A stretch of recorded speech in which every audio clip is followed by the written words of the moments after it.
चीज छोड़ दिए, आपकी शुगर की बीमारी जड़ से खत्म हो जाएगी, कोई दवा लेने की जरूरत नहीं है। सभी आप लोगों से हाथ जोड़ के वंदना करता हूँ।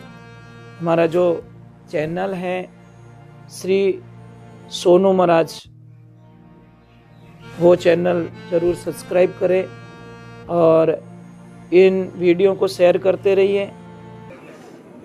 3 अक्षर में बहुत ताकत है, भजन और भोजन। आप देखिए भोजन में भी 3 अक्षर हैं और भोजन में भी 3 अक्षर है। भोजन अक्षर सेम है ना, भजन। भोजन में खाली एक मात्रा है, ज्यादा है, और भजन में कोई मात्रा नहीं है। बस देखिए यही ताकत, देखिए एक मात्रा की ताकत देखना। अभी क्या है, रात्रि को भजन है और कल सुबह में भोजन है। कल देखो ये जगह खाली नहीं मिलेगी आपको, एक मात्रा में शक्ति देखिए आप। अक्षर सेम है, तीनों अक्षर एक मात्रा इन्वॉल्व है तो बहुत सारे लोग आएंगे।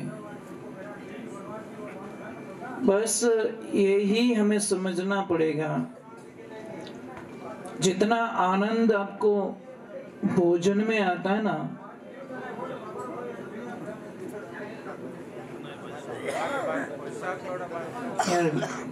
यार लड़े या को रोक ही नहीं सको। पहली बात री में कट लूण पत्तो नेक दियो नहीं, खाता ही रही जाओ।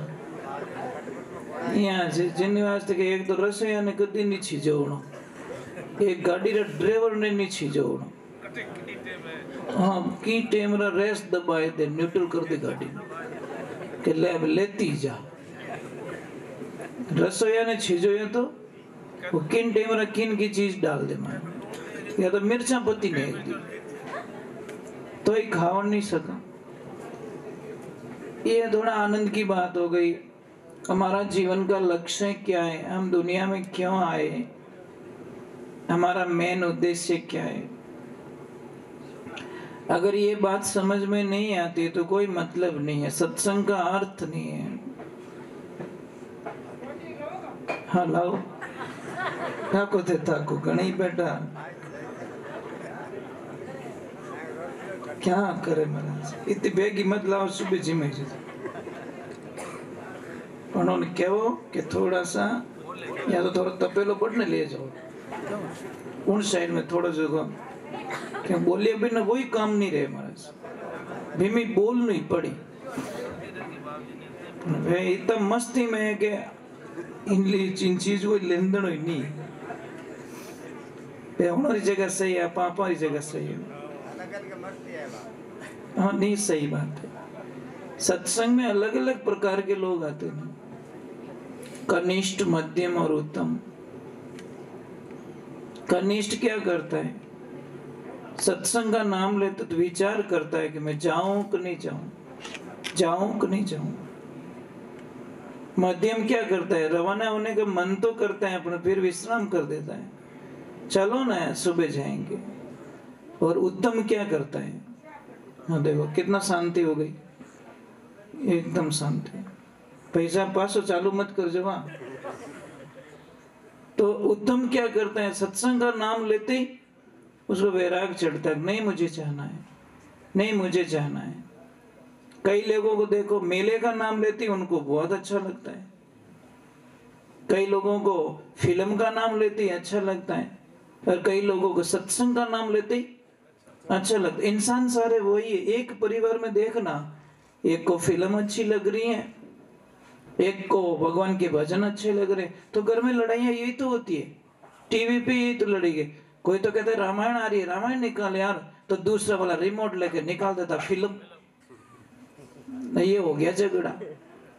मतलब छोटी सी बात से, एक को फिल्म अच्छी लग रही, टीवी एक है, एक को फिल्म देखनी, एक को रामायण देखनी है। ये भाषाएं हमें समझ में आनी चाहिए कि हमारा जीवन का कल्याण किससे हो सकता है। आप देखना, चाहे कोल्ड ड्रिंक पी लो, चाहे लस्सी पी लो, चाहे जूस पी लो, आखिर में जो प्यास होती है ना, वो पानी से बुझती है। मूल तत्व पानी है। आप लस्सी पी के प्यास नहीं बुझा सकते, जबकि वो लिक्विड है। आप कोल्ड ड्रिंक पी के नहीं बुझा सकते प्यास, जबकि वो पानी जैसे ही लिक्विड है। आप जूस पी लीजिए, कुछ भी पी लीजिए, आखिर में पानी पिएंगे ना। आप ट्राई करके देखिए, मूल तत्व जब आपको मिलेगा ना, बड़ी शांति मिलेगी। 5 पकवान बने हुए आपके सामने, पूड़ियां हैं, सब्जी है, सारी चीजें, मिठाई, अच्छी सी मिठाई है, काजू कतली है, परंतु वहां पे भी सारी चीजें आपके सामने पड़ी है। और किसी एक बंदे ने आवाज लगा दी कि रोटी, तो आप तुरंत बोले वही वही वही, इधर रोटी वाला है, तू इधर आ, ले, तेरे सामने इतनी चीजें पड़ी है, मिठाई पड़ी, काजू कतली पड़ी, वो पड़ा, पकवान पड़ा, पर रोटी का नाम लेते ही आपका ध्यान रोटी की तरफ जाएगा, क्योंकि मूल तत्व क्या है? रोटी है। ऑटोमेटिक हमारा 2 रोटी होती तो मैं आराम से जिम लेता। इतनी चीजें पड़ी तो आराम से अभी भी नहीं जिम रहा है, क्योंकि ये दिखावा, ये क्या मेकअप है। जो ये पकवान होते हैं ना, इसको हम मेकअप कहते हैं। और थोड़ी देर बढ़िया लगे, પછી કઈ કે મારે ગેસ ઘણો બને, ગેસ બને કઈ ખાયો अलग अलग, तू तो थोड़ो खाटो पी लियो, थोड़ी लस्सी पी ली, थोड़ो मिर्ची वड़ो खाई लियो, थोड़ो रसगुल्लो खाई लियो, वेंगोर जैन फाइटिंग री मायने वो तो के तू अटकाई करे, वो के तू अटकाई करे, ए लड़ी जन પછી કે મારે ગેસ ઘણો બને, ગેस કઈ धारे बम वाणी देख जे तू। ये दिखती बात है भाई। एक काम करो ना, एक पिंजरे में आप 5 को, एक भैंस डाल दो, एक गाय डाल दो, एक गधा अंदर डाल दो, एक घोड़ा डाल दो, फिर देखो मजा कितनी लड़ाइयां होगी। तो उसको देख के हमें पता नहीं चलता कि ये इनकी कॉम्बिनेशन नहीं बैठ रहा है, तो मेरे पेट में अलग अलग चीजों का कॉम्बिनेशन कैसे बैठ सकता है? नहीं हो सकता है। ये जबान का स्वाद के कारण हम लोग 80% लोग बीमार हो जाते हैं। और बीमारी का मूल कारण क्या है? खानपान। अब खानपान शुद्ध रखिए। मैं तो कहता हूं कि जितनी, किसको शुगर है ना, जिंदगी में गेहूं की रोटी कभी मत खाओ, शुगर जिंदगी में कभी नहीं होगी आपको। अब बोले महाराज भूखा मरा कहीं करो, अरे भाई बाजरे की रोटी खा लो, जौ की रोटी खा लो, ज्वार की रोटी खा लो, वो तो चीजें खाते नहीं हम लोग। गेहूं का फुलका थने फुल को बना दी। हाँ सच बोल रहा हूं, आप गेहूं की रोटी छोड़ दीजिए। दूसरी नंबर, दूध छोड़ दीजिए। 2 चीज छोड़ दिए, आपकी शुगर की बीमारी जड़ से खत्म हो जाएगी। कोई दवा लेने की जरूरत नहीं है, इंसुलिन लेने की जरूरत नहीं है, आपको टेबलेट लेने की जरूरत नहीं है। परंतु नहीं, वो तो नहीं छूटे, थोड़ी थोड़ी तो कण खाओ चाहे मन खाओ, बात तो हो गई ना। पर समझौता कोई नहीं करना चाहता, पैसे दे देंगे, बीमार हो जाएंगे। तो हमारी जिंदगी को समझनी पड़ेगी हमें, हमारा जीवन क्या है। ये शरीर है ना प्रभु, कहीं मार्केट में तो नहीं मिलता ना, नहीं मिलता। सारी चीजें भौतिकता की जो दिखने वाली चीजें, रजाई फट गई दूसरी ले आओगे, बत्ती फूट गई दूसरी ले आओगे, कपड़े फट गए दूसरा ले आओगे, ये बॉडी कहां से लाओगे आप? ये शरीर कहां मिलता है? और जिन कहीं सूतो अचेत नींद में, अरे मृग सब खेत उजाड़े, बड़ी मुश्किलों खेती पाके, यानी तो क्यों बिगाड़े। 5 25 मृगणी ये तो चिड़िया धाड़े, चेत सके तो चेत बावरा, नहीं तो तने जड़ा मूल सुई पाड़े। कोई नगरी के राजा थे, उसी नगरी के बाहर कोई संत महात्मा आए, और संत तो बस अपनी मर्जी के मालिक होते हैं महाराज। उनको किसका मन लग जाए तो चले जाते महल में, और नहीं मन लगे तो अपनी कुटिया में भी आनंद ले लेते हैं। इसलिए तो किसने लिखा, वाह वारे मौज फकीरा की, वो परवाह नहीं करते अमीरा की, वो वारे मौज फकीरा की। ये फकीर आदमी की मौज यही होती है। भाई क्या होता है फकीरों के पास में? क्या होता है? अंबर ओढ़ना भूमि पतना बीच मसाना सोई, ये भूत पलीतरा शंका नहीं मानी, नहीं हसे नहीं रोई, फकीरी निर्भय पड़ा निर्मोही। क्या है फकीर आदमी के पास में? तो महाराज भगवान की ऐसी लीला होती है, राजा को पता चल जाता है कि कोई संत महात्मा पधारे हैं। तो राजा ने विचार किया कि संत महात्मा को लाना है, अपन लाए कैसे यहां पे? तो थोड़ी सी एक चर्चा फैल गई थी नगरी में। राजा ने क्या बोला कि मेरी जो 10 बकरियां हैं और 1 बकरा है, इनको कोई भी पेट भर के खिला देगा और शाम को इनकी फेवरेट चीजें मैं डालूंगा, अगर ये नहीं खाएगी तो आधा राज उसको भेंट कर दूंगा। अब राज कौन नहीं लेना चाहता, सबको चाहिए राज। तो जितने भी बकरियां चराने वाले थे वो जा जाके पूरा दिन बकरी को खिलाते पिलाते और शाम को लाते, राजा दाना डालता, वो भी डालता तो खा लेती, तो उसको राजा अंदर डाल देता जेल में, तो बकरी को पेट भर के नहीं लाया। ऐसे करते करते पूरी नगरी के लोग खाली हो गए, मतलब बकरी चराने वाले। एक दिन एक भोला आदमी निकल रहा है, जैसे ये मंदिर बनाए तूणा बनाए ऐसे निकल रहा, तो गुरु महाराज ने उस भोले को पूछ लिया कि भोला कहाँ जा रहा है, ये बकरी लेके जा, तू अकेला क्यों आ रहा है, कितने दिनों से मैं देख रहा हूं तेरे कोई मित्र नहीं आ रहे।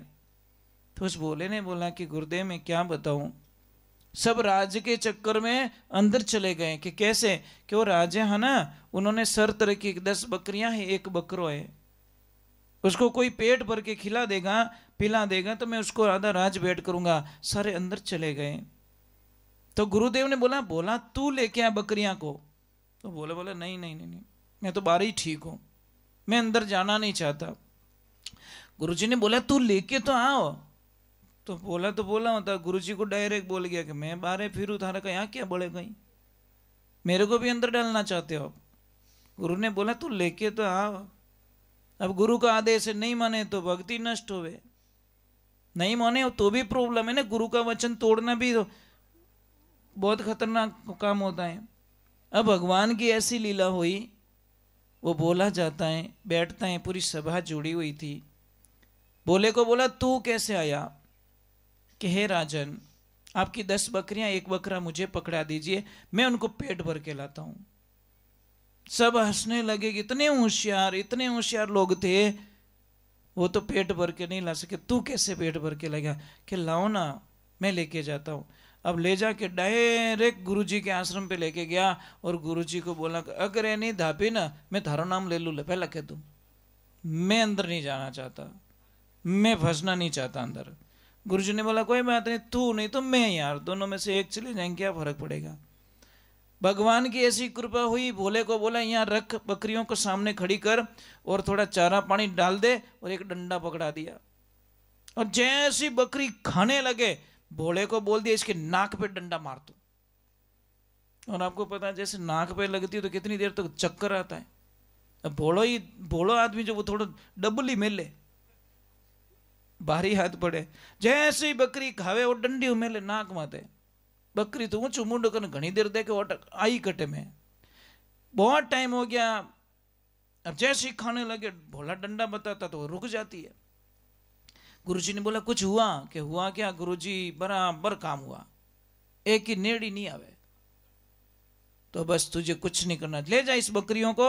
और जैसे ही वो राजा कुछ डाले दाना पानी तो की मत कर जे, डंडी ऊपर कर दीजिए, वही टोट को धार करने कि ठीक है गुरुदेव।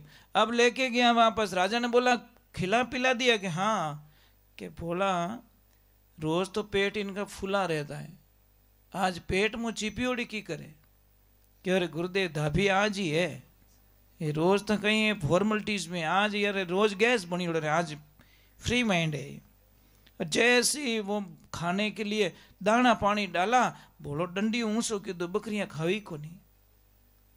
राजा ने बोले तो दबाए दी भाई, ये तो आधा राज का मालिक बन गया। अब जैसे ही आधा राज देने लगा, भोले ने बोला मुझे ये राज नहीं चाहिए, मेरे जितने मित्र अंदर है उन सबको बाहर निकाल दो, बस मुझे कुछ नहीं चाहिए। देखो मतलबी और बिना मतलबी लोग यहाँ पता चलता है। अगर मतलबी होता तो उनको बाहर क्यों निकलवाता, वो डायरेक्टली राज ले लेता। पर देखो उसकी भक्ति कितनी महान है, अपने लिए नहीं, बोला बाहर निकाल दे। महाराज भगवान की कृपा हुई और सारे लोगों को बाहर निकाल दिया। अब सारे लोग भोले को पूछ रहे तूने कैसे जीत लिया, तूने कैसे जीत लिया। तो वो अकेला गाता जा रहा है, नाचता जा रहा है, झूमता जा रहा है, क्या बोल रहा है, अरे मुकदमा जीतिया रे ए मारा सतगुरु बनिया वकील, मुकदमा जीत गया मैं, मेरे गुरुजी वकील बन गए, उन्होंने सियाण समझाई और मैं समझ गया और जीत गए। इसीलिए ध्यान रखिए, बिना अच्छी संगत हमारा जीवन का कल्याण नहीं हो सकता। आज आज अच्छे कपड़े पहनने के लिए हमारे पास पैसे हैं, अच्छी गाड़ी खरीदने के लिए पैसे हैं, अच्छा बंगला बनाने के लिए पैसा है, अच्छी टाइल लगाने के पैसे हैं, परंतु अच्छा खाने के लिए लोगों के पास पैसे नहीं है। पेट में, नेट में नहीं, पेट में खर्च करो। लोग नेट में ज्यादा खर्च करते हैं। रिचार्ज नहीं रहे मोबाइल तो फटाफट मारो, नेट रिचार्ज खत्म हो गयो, रिचार्ज करो અને भूखा मरे कहीं के कहीं बात नहीं, 2 घंटा बाद में जीमो, बस जीमना 2 घंटे बाद में एडजस्ट कर लेगा, परंतु मोबाइल में नेट नहीं है वो उसको एडजस्ट नहीं होता। बस ये मोबाइल का पहला अक्षर क्या है, ध्यान रख देना। बस क्या है, मां। और मृत्यु का पहला अक्षर भी, ये क्यों है हमारी लाइफ में आपको पता नहीं है। आदमी की 30 साल की उम्र खाने के लिए आया है, कितनी, और ये कड़वा सत्य है महाराज, देखना 30 वर्षों की उम्र ये मोबाइल खा जाएगा। 4 घंटे यूज करते होंगे शायद आज, कितना, 24 घंटे में 4 घंटे इस मोबाइल को देते हो आप लोग, चाहे नेट के माध्यम से चाहे फालतू के माध्यम से, जो काम की चीजें नहीं वो भी देख। 4 घंटे आपके एक मिनट काउंट करना, महीने के 120 घंटे और साल के 1500 घंटे, सब काउंट कीजिए आप, कितनी साल चली जाएगी मोबाइल के पीछे हमारी, कितना रिचार्ज जाएगा हमारा। मोबाइल चाहिए पर मोबाइल का दुरुपयोग नहीं होना चाहिए, तो आपकी जिंदगी में कुछ आनंद हो सकता, नहीं तो कोई मतलब नहीं है। अभी थोड़ी सी मेरी एक प्रार्थना थी, सुन लोगे तो अच्छी बात, नहीं सुनोगे तो मैं तो राजी रहूँगा। क्योंकि समझ लीजिए आपके गांव में कोई भी सेठ है, बहुत पैसे वाले, वो एक गाड़ी लेके आए 5 करोड़ की बस, और उन्होंने बोला मैं 4 धाम की यात्रा फ्री में करवाना चाहता हूँ, तो सारे लोग फटाफट बस में बैठ गए। अब गाड़ी का ड्राइवर आता है और सारी चीजें पूछता है, बस कैसी लगी, अच्छी लगी, सारा सिस्टम समझ में आ गया कि हाँ बस को रवाना करूं कि हाँ। बस का ड्राइवर बोला, एक बात बोलना भूल गया मैं, प्लीज क्षमा करना, कि क्या, कि मैंने सारी चीजें बताई, एसी कहाँ से चालू होती है, लाइट कहाँ से चालू होती है, वो कहाँ से चालू होता है, क्या करना क्या नहीं करना, पर एक बात बताना मैं भूल गया कि कहीं इन बस रे मायने ब्रेक नहीं है, इस बस में ब्रेक नहीं है। अब अंदाज लगाओ, अंदर बैठोगे बाहर निकलोगे आप, क्या बस 5 करोड़ की भाई, बैठोगे नहीं बैठोगे ना, क्योंकि ब्रेक, बस जिस बस में ब्रेक नहीं, उस पर बस में यात्रा नहीं करने चाहते। जिस सत्संग में कोई नियम नहीं है, उस सत्संग में बैठने का भी कोई मतलब नहीं, वो बिना ब्रेक की गाड़ी होती है। और नियम बहुत जरूरी है, आप अंदाजा लगाइए, बिना नियम का कोई भी चीज देखिए आप, ये लाइट लग रही नहीं, इसका एक तार बीच में से काट के देखो, लाइट बंद हो जाएगी, सप्लाई बंद, लाइट बंद, हमारा कांटेक्ट टूट जाता है। आप सूर्य के सामने मुड़ते नहीं और सूर्य के दर्शन करना चाहते हो, ये संभव नहीं है साहब, मुड़ना पड़ेगा, सन्मुख होना पड़ेगा। आप राम की तरफ मुड़ते नहीं हो और राम के दर्शन पाना चाहते हो, सवाल भी नहीं हो सकता। आप स्कूल जाना नहीं चाहते और डिग्री लेना चाहते हो, कैसे मिलेगी भाई, नहीं हो सकता। तो आपसे हमारी विनंती है, थोड़ी सी आपको तकलीफ दूंगा, थोड़े हम लोग नाराज भी हो जाओगे, मेरे पे कोई दिक्कत नहीं, संतों पे ऐसे नाराज लोग होते ही रहते हैं, हमारा जीवन ऐसा ही होता है ना, समझदार तो नहीं होते। थोड़ा सा बैठक आपको चेंज करनी पड़ेगी, माता बहनों को इधर बैठना पड़ेगा, जेंट्स लोग थोड़े इधर आ जाओ, क्योंकि आपके लेफ्ट में जरूरी है, राइट में कभी मत बैठाओ, नुकसान आता है। आप ट्राई करके देख लो, चाहे यात्रा हो, चाहे खेत में हो, चाहे घर में हो, चाहे भोजन करते हो, आप लेफ्ट में बैठाइए। नहीं थोड़ी तकलीफ दे रहा हूँ, इसीलिए मैं पहले क्षमा मांग लिया, नहीं तो मैंने हाका करो बार कि ए महाराज मैंने भोड़ा पड़िया, पर क्या करे महाराज, नहीं आप तो बैठे रहो, आपको तो ऊंचो हाथ करना। इससे 2 फायदे हैं मुझको, थोड़ा व्यायाम भी हो जाता है और दूसरे नंबर परमात्मा का अभिवादन भी हो जाता है। अब एक ध्यान रखिए, कई लोगों के मन में अच्छा, मेरी भाषा समझ में आ रही है तो ठीक है, ठा पड़ियो ठीक है, किन किन ठा नहीं पड़े तो कहीं करो, अच्छा सरकार हाल ही है।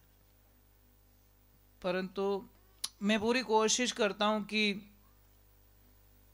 आपके हार्ट तक पहुंचने की कोशिश। Please come in my heart, sit मैया जगदम्बे। कोशिश करता हूं, फिर भी कोई कमी रह जाती है, और कमी तो रहती है, सब मानव है, कमी तो रहेगी, आखिर में इंसान है, कहीं न कहीं कमी रह जाती है। तो आप लोगों से मेरी विशेष निवेदन था कि कई लोगों को बहुत बड़ी एक शंकाएं होती है, सत्संग हम भोजन क्यों करते हैं? हमारी भूख मिट जाए। पेट की जो अग्नि है ना, भूख का मतलब क्या है? पेट में अग्नि, अग्नि जलती है, जठ अग्नि, जब भोजन करते हैं तो वो ठंडी हो जाती है, तो कहीं के हमारी भूख शांत हो गई। नींद क्यों लेते हैं? थोड़ा आराम मिल जाए। पानी पीते प्यास बुझती है। और सत्संग क्यों सुनते हम लोग? कपड़े देखो, सारे कपड़े हम उजले कपड़े पहन के आते हैं, बस बाहरी जो दिखावा है ना, हमें बहुत अच्छा लगता है। दीवार तोड़ के देखना घर की, मैंने तो वो सीमेंट लोहिया ही चिपियोड़ा है, पर बाहर टाइल्स लगा दी, कहीं मकान फूट रो बड़े, एक टाइल निकाल के देख, मजा आएगा तुझे। ओरिजिनलिटी अंदर देखनी है तो एक टाइल निकाल दो। बस हमारी जो बाहरी परत है ना, उसके लिए बहुत सारा समय हमारा बर्बाद होता है। हमें रियलिटी जाननी है, रियलिटी, रियल नहीं। एक रियल हीरो होते हैं, एक रियल हीरो होते हैं। हमारे रियल हीरो कौन है? हमारे जो बॉर्डर पे खड़े हैं आर्मी वाले। हम यहाँ पे देखो बिस्तर लेके, ठंडी लग रही, थोड़े वो कर देते हैं, दरवाजा भी बंद कर देते। वो कहाँ दरवाजा बंद करे भाई, उनको तो बॉर्डर पे खड़े रहना है। कभी सोते वक्त याद आई आपको उनकी, रियल हीरो की? हे प्रभु, मैं इन हीरोज की वजह से मैं आराम से आज नींद ले पाऊंगा और सुबह आराम की नींद से उठ पाऊंगा। कभी तो फीलिंग कर दो यार, कभी तो याद करो उनको। बच्चे उनके भी, परिवार उनके भी है, पर देखिए उनकी कुर्बानी देखिए। जब हम थोड़े से दूर जाएंगे, थोड़ा सा दूर जाएंगे, अच्छा आपके एरिया में से फौज में कितने लोग हैं? हाँ सर, बहुत अच्छी बात है, बहुत अच्छी बात है। हमें बहुत अच्छा लगता है कि कम से कम ये भावनाएं हैं, जुड़े हो आप इन भावनाओं से। और ये भाव बहुत अच्छे हैं कि कम से कम आर्मी की तरफ आपका रुझान है, देश की तरफ, सुरक्षा की तरफ हमारा रुझान है, तो हमें खुशियां मिलती है। सत्संग करवाने का एक ही अर्थ है, सत्संग में प्रश्न किया गया कि भगवान से इजी कोई रास्ता हो मिलने का है तो बताइए, पर प्रोसीजर करना पड़ेगा। आपको घी खाना है ना, डायरेक्ट दूध में से अंगुली डाल के घी नहीं निकाल सकते आप, उसको प्रोसीजर में डाल सकते। 2 आदमियों को दूध दिया गया कि इसकी ओरिजिनलिटी परख के लाओ। एक तो गया दूध की डेयरी पे, फैट देख के आ गया कि इतने फैट आ रहे। दूसरा बोला कि 2 दिन का मुझे टाइम चाहिए। उसने दूध को गर्म किया, नॉर्मल लेवल पे लाया, जामन डाला, दही बनाया, फिर मंथन के माखन बनाया और घी बना के बोला कि ओरिजिनल ये था। इसमें 30 लीटर दूध था, 29 लीटर गायब हो गया, 1 किलो घी बना इसका। ओरिजिनलिटी ये थी और सत्य ये है। अब घी को वापस कोई दूध तो नहीं बना सकता। और दूध, घी की ताकत देखिए आप, ताकत देखिए आप। 1 किलो घी लीजिए, कोई कढ़ाई में डाल दीजिए और 500 लीटर उसके ऊपर दूध डाल दो, वो आके ऊपर बैठेगा। बोला तुम्हारी औकात नहीं है अभी कि मुझे नीचे की उस परत में डाल सको, मैं बैठूंगा तो ऊपर। यही जगत और भगत का विवरण है महाराज, यही है। जो समझ जाता है वो वहां तक प्रोसीजर में तो आपको जाना ही पड़ेगा। हम सत्संग सुनना नहीं चाहते हैं, ध्यान करना नहीं चाहते। मैंने कई लोगों को प्रश्न करता रहता हूँ कि आपने दीक्षा किस किसने ली। बहुत सारे लोग अपराध करते हैं, मेरे गुरुजी है, मेरे गुरुजी है। फिर वापस प्रश्न करता हूँ कि गुरु मंत्र किसको किसको याद है, तो शायद 70% लोग हाथ ऊपर नहीं करते हैं। फिर वापस बात करता हूँ, बोलता हूँ कि भाई गुरु मंत्र याद है तो जप कौन कौन करता है, तो फिर 2% ही लोग अपराध करते हैं, 98% फेल हो जाते हैं। आप कोई भी पौधा रोप के देखिए, पानी मत डालो, वो सूख जाएगा। आप गुरु मंत्र लिया, उसको जप नहीं कर रहे हो। मैंने बोला ना, रिचार्ज नहीं कराया तो मोबाइल कोई काम का नहीं है। भले 5 लाख का है मोबाइल है आपके पास, अपन उसमें रिचार्ज नहीं है तो डब्बो लेन फिरो भी नहीं कि मारे मोबाइल है अपन टावर આવી को नहीं, कहीं टावर मैंने रिचार्ज को नहीं करी। तो गुरु मंत्र, मंत्र मंत्र इस शब्द को समझो, मन को तर कर देता है, वो मंत्र रहता है। ओम नमो भगवती माँ बोले प्रक्रमाय मनोविलास, तो मन स्तंभ कुरु कुरु स्वा, इस मन को इतना प्रफुल्लित कर देता है, उसको कहते हैं गुरु मंत्र। पर एक बार उसके करीब जाके देखिए, अरे भगवान तो बहुत इजीली मिलते, इजीली, परंतु आपको वो रास्ता पता नहीं है। इसलिए भगवान आपको पता है कि भागवत जी में एक कथन आता है, जब भगवान कृष्ण भगवान समझाने के लिए जाते हैं कौरवों को कि भाई युद्ध मत करो, लड़ाई का कोई मतलब नहीं है, 5 गांव दे दो और बात को खत्म करो। ये समझाने के लिए आने वाले थे कल, और आज का प्रोसीजर विदुर जी को पूछा गया कि विदुर जी आप अपनी नीति क्या कहते हो, आपका विचार क्या कहता है, हमें क्या करना चाहिए। तो विदुर जी ने डायरेक्ट धृतराष्ट्र को बोला कि दुर्योधन है ना, ये तुम्हारे पूरे वंश का विनाश कर दे, ये नाग है नाग, इसको बाहर निकाल दो, नहीं तो तुम्हारे पूरा वंश का विनाश कर देगा। ये बात दुर्योधन ने सुन ली कि काका रोटी हमारे खाते हो, भोजन हमारे खाते हो, नौकरियां करते हो और मेरी निंदा करते हो, चले जाओ यहां से। विदुर काका बड़े खुश हुए मन ही मन कि इन दुष्टों के जाल से निकलूं। जैसे ही गए घर पे, विदुरानी जी बोले कि आप इतने नर्वस क्यों लग रहे हो। कि विदुरानी, एक तरफ मुझे बहुत खुशी है और एक तरफ बहुत दुख है। कि क्या, कि एक तो उन दुष्टों से छुट्टी मिल गई इसलिए बहुत आनंद में हूं मैं, बहुत खुशी है मुझे, पर दूसरी दुख भी है मुझे कि एक दिन बाद में छुट्टी मिलती। कि क्यों, कि कल कृष्ण आने वाले हैं, उनके दर्शन हो जाते, उनसे भेंट हो जाती तो मन को बड़ी शांति मिल जाती। ऐसे बोलते बोलते विदुर काका के मन में आंखों में आंसू आ गए कि मेरे कृष्ण से नहीं मिल पाऊंगा मैं, कितना अभागा मैंने जीवन को निकाल दिया और लास्ट टाइम मुझे अलग कर दिया।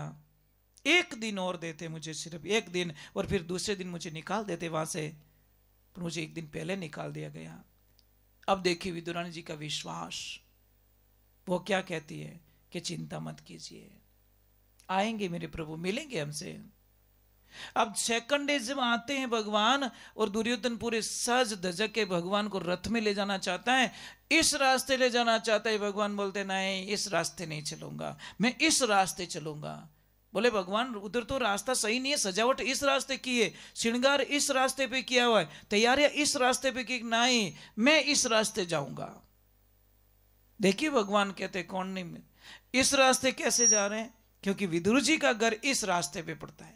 वो डायरेक्ट नहीं बोले कि विदुर काका इधर रहते, पर उन्होंने बोला नहीं मुझे इस रास्ते जाना है, और भगवान इस रास्ते गए, जिद कर गए।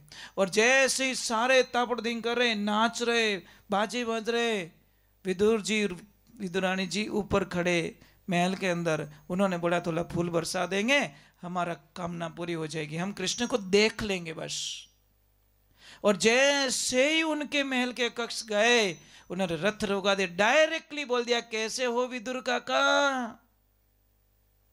कौन कहते भगवान नहीं सुनते, सुनने वाला तो चाहिए। इसलिए कहते हैं ना, भाव के भूखे हैं भगवान। हाँ, भाव ही एक सार है, जो बजते मुझे भाव से उसका बेड़ा पार है। अब भाव से जाइए भगवान के पास में। कोई भी मंदिर जाइए, मंदिर ये मत देखिए मंदिर छोटा ये बड़ा, ये दो देखना बंद करो, और जब तक दो देखना बंद नहीं करोगे भगवान की प्राप्ति कभी नहीं कर पाएंगे। क्योंकि कीड़ी में तू नानो दिखे, हाथी में तू मोटो क्यों, बण माहौत ऊपर बैठो हाकण वालो तू रोई तू कैसो खेल रच्यो मेरे दाता जी, तो देखो वो तो तू रोई तू है नहीं। नर नारी में दो दिखे, नर नारी में एक विराजे दो दुनिया में दिखे क्यों, टाबर होकर रोवन लागो राखण वालो तू रो तू, कैसो खेल रच्यो मेरे दादाजी देखो तू रोई तू। ये भाव रखिए। आप ये मत सोचना इतनी सी मूर्ति में क्या है, वहां तो मूर्ति बहुत बड़ी है उसमें भगवान है, ये भूल कर देते हैं। ये समझ से परे हो जा। दो देखना बंद करो कि मोरे मंदिर तो जोरदार बनियोड़ो और अटे मंदिर छोटो ही है। ये छोटा मोटा अपने वास्ते, भगवान रे वास्ते छोटा मोटा भगवान ने कोई शास्त्र में नहीं लिखा या कोई वेद पुराणों में नहीं लिखा कि छोटे मंदिर में भगवान नहीं मिलेंगे, कोई विशाल मंदिर होगा उसी में भगवान मिलेंगे, ऐसा नहीं है। ये भाव को बंद कीजिए। आप कहीं पे भी सत्संग में जाओ, जो भी आपको अच्छे लगे सब संतों का भगवान का दूत समझ के उनके मुखारबिंद से निकली हुई वाणी परमात्मा की वाणी समझ के ग्रहण करके आइए। अपने दो देखना बंद कीजिए। मोरा महाराज को नहीं है तो इयारा महाराज है, लपड़ो अटीज भी हो। इसलिए शास्त्र कहता पति और पत्नी को गुरु एक होना चाहिए। दो गुरु वाला घर में कभी शांति नहीं हो सके। कारण एक गुरु जी आया, पत्नी के गुरु आए तो पत्नी बड़ी खुश है और पति फुटबॉल जैसे मुंह करके फूल रहा है। वो तो थारा गुरु महाराज है, मारा थोड़ी गुरु महाराज है, थारा गुरु महाराज है। अब पति देव के गुरु महाराज आ गए तो पत्नी रोटी जली बली डाल के लो, ये तो तुम्हारे गुरुजी, मेरे थोड़ी गुरुजी। समझने की बात है, क्योंकि दोनों की विचारधाराएं अलग हो जाएगी। ये समझने का भाव होता है। इसलिए एक गुरु की शरणागति लीजिए। राम के पूरे परिवार के गुरु वशिष्ठ गुरुदेव, देखिए आनंद देखिए आप। तो हमें समझना पड़ेगा इन चीजों को। ज्यादा तो नहीं बोल रहा हूं मैं कि भजन सुनना है, मैंने तो वैसे ही आका पसंद है ही को नहीं। ये तो ठीक है, कीर्तन करता हूँ बीच में, थोड़ा बहुत कर लेता हूँ थोड़ा मनोरंजन के लिए, नहीं तो हमें लोगों को ये पसंद नहीं है। ये धाम धूम बजते ना, बहुत हार्ड होता है, इससे हार्ट अटैक आता है, पता है।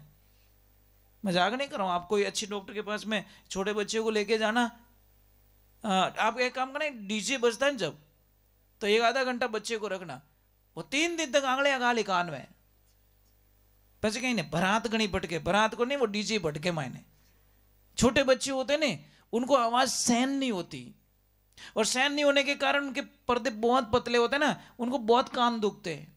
इसलिए कोई भी बच्चे को जब डीजे में जाओ, कहीं पे मैं मना नहीं करता, डीजे में जाओ तो बच्चे के कान में रुई डाल के जाओ। छोटे बच्चे को लेके जाओ, अरे डीजे में इतनी ताकत होती है पता है, आपके घरों के बर्तन नीचे गिर जाते साहब। तो यहाँ कितनी दीवार है, इतनी मजबूत दीवार, 15 इंच की दीवार के अंदर जो बर्तन पड़ा उसको नीचे गिरा दिया उसने, तो हमारे यहाँ पे कितनी दीवार है। समझ में आ रहा है? थोड़ा समझो, थोड़ी विचारधाराओं को बदलने की कोशिश कीजिए। शांति, मैं तो इतना मानता हूं, ठहरे हुए पानी में अपना चेहरा देख सकते हो, चलते हुए पानी में चेहरा नहीं दिखेगा। बोलिए सदगुरु जी मरण कौन नहीं है। इसलिए भगवान ने बोला ऐसा प्रसाद दिया जाए, वो क्या नहीं, मारो मारो मारो, ले हमें राम राम कर तू, कोई नेड़ो नहीं आवे महाराज। मतलब की दुनिया महाराज, समझना पड़ेगा। हमारा इस दुनिया में कोई प्रेम नहीं करता किसी से, कोई। ये गलत फहमी है, ये मेरे से प्रेम करता है, ये प्रेम सिर्फ माता पिता के अलावा इस संसार में कोई हमसे प्रेम नहीं करता। ये गारंटी महाराज लिख दीजिए आप, पेरेंट्स के अलावा दुनिया में कोई हमसे प्रेम नहीं करता। एक माता पिता ही ऐसे होते हैं, चाहे औलाद कैसी भी है तो भी माता पिता को तो प्रेम उसके ऊपर आ ही जाएगा। और एक ट्राई करके देखना, जो अणकमाऊ से अणकमाऊ बेटा है ना, उसको भी सबके सामने मां डांट लेगी, जा तुझे खाना नहीं मिलेगा, और वही मां रात को 12 बजे छाने छाने ले जाने मैंने रोटी खिलावे महाराज, उसको मां कहते हैं। किसी की पत्नी मर गई, छोटा सा बालक, आदमी बहुत अच्छा था, बहुत अच्छा नहीं बहुत अच्छा, उसने बोला मैं दूसरी शादी नहीं करूंगा, पर लोग रेवण कट दे, लोगों ने खटके आंख क्या में घोर हो रहे जी हो, उसको बोला दूसरी शादी कर ले, तेरी जवानी, अरे जवानी गई पानी में, मुझे शादी नहीं करनी, मेरा बच्चा है, मैं इसको देखूंगा और इसके जीवन बनाऊंगा। पर लोग ला रहे पड़िया तो एड़ ही पड़िया, दूसरी शादी करवा दी। भगवान की ऐसी लीला हुई। अब उसको काम था बाहर, तो छोटे से बच्चे 1.5-2 साल के बच्चे को अपनी नई पत्नी के साथ में छोड़ के गया। नई पत्नी थी ना, उसके पास बच्चे को छोड़ के गया और चला गया। जब 3 साल बाद मैं लौटा वापस, और आते ही उस बच्चे को देखा और बच्चे को मार्केट में लेके गया और उसको पूछा, बेटा तेरी वो मम्मी और इस मां में क्या अंतर है? अब बच्चे की बात सुनिए महाराज। बच्चा क्या बोल रहे, पिताजी वो मम्मी थी ना मेरी सगी मम्मी, वो बहुत झूठ बोलती थी, और ये नई वाली मां है ना एकदम झूठ नहीं बोलती। पापा पापा बोले क्या बोल रहा है तू? तेरी सगी मां झूठी थी और ये सच्ची है कि हाँ पापा मैं सच बोल रहा हूं। मेरी जो सगी मां थी ना वो बहुत झूठ बोलती थी, और ये नई मां है ना झूठ नहीं बोलती पापा। कि वो कैसे? कि मेरी जो सगी मां थी ना, कहीं पे भी कोई गलती हो जाती या कपड़े धूड़ में कर देता या कुछ गलती कर देता तो 2 झापट रख के बोलती, शाम को तुझे खाना नहीं मिलेगा। पापा बताएं, सुबह बोलती खाना नहीं मिलेगा, शाम को खाना खिला के सुलाती। तो झूठी थी ना पापा, वो झूठ बोलती थी ना। वो बोलती कि सुबह खाना नहीं मिलेगा शाम को, फिर भी वो खाना खिला के मुझे सुलाती थी। और ये मम्मी बोलती नहीं तुझे 2 दिन खाना नहीं मिलेगा, तो सच में पापा ये झूठ नहीं बोलती, 2 दिन खाना ही नहीं देती मुझे। फर्क इतना ही है। एकदम उस आदमी की आंखों में आंसू आ गए, अरे मेरे प्रभु वाह। इसलिए पेरेंट्स इज गॉड। मैं सिर्फ माता पिता को भगवान मानता हूं साहब। और जिस दिन आपको यह बात समझ में आ जाएगी माता पिता की, उस दिन दुनिया के बेताब बादशाह बन जाओगे आप। माता पिता की बातें क्यों कड़वी लगती हम लोगों को? क्यों पापा कुछ कहते हैं तो गलत लगती है, क्यों मम्मी कुछ कह देती है तो गलत लगती है?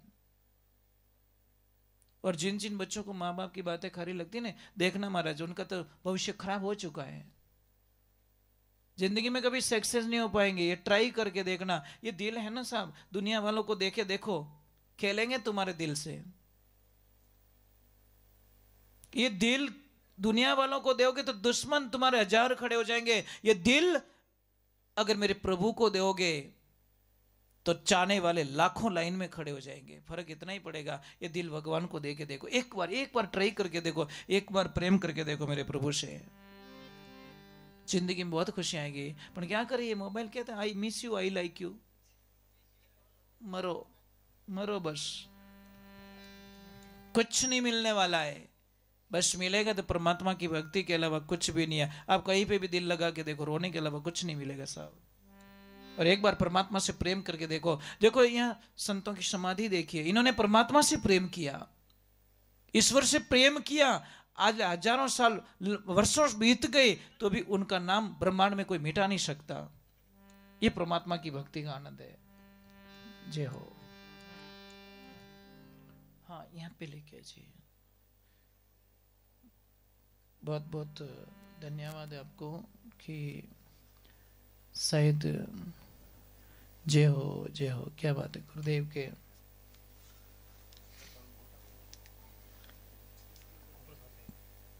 पेंटिंग करने वालों को भी बहुत बहुत साधुवाद है।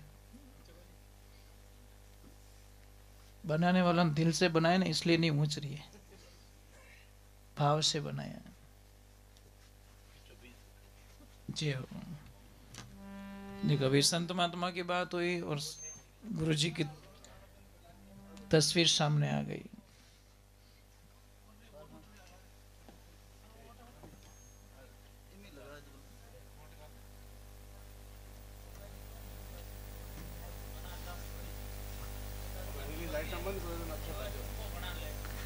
नहीं, बहुत बहुत धन्यवाद जिन्होंने ये तस्वीर बनाई है और जिन्होंने ये किया है, बहुत बहुत साधुवाद उनको।